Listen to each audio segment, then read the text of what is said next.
This protocol allows for the seamless isolation, culturing, and interrogation of transcriptional responses in a specific cell lineage from C. elegans. The main advantage of this protocol is the high level of adaptability to different life stages of worms or specific cell types to be isolated. Demonstrating the procedure will be myself and Nataliya Zahayko, a technician from our laboratory.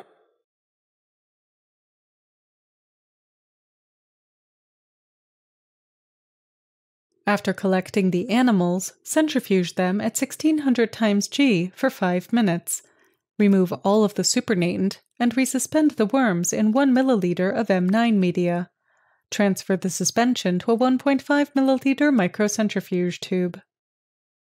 Centrifuge at 1600 times G for 5 minutes to pellet the worms. Then, add 200 microliters of SDS-DTT buffer and incubate at room temperature for 5 minutes. The worms should now appear to be wrinkled along the body if viewed under a light microscope. Next, add 800 microliters of ice-cold isolation buffer and mix by gently flicking the tube. Centrifuge at 13,000 times G and at 4 degrees Celsius for 1 minute to pellet the worms.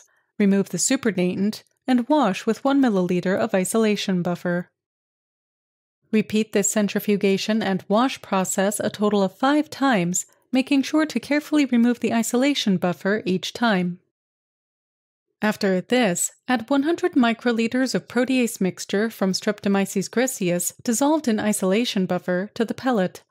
Incubate at room temperature for 10 to 15 minutes, making sure to apply mechanical disruption by pipetting up and down.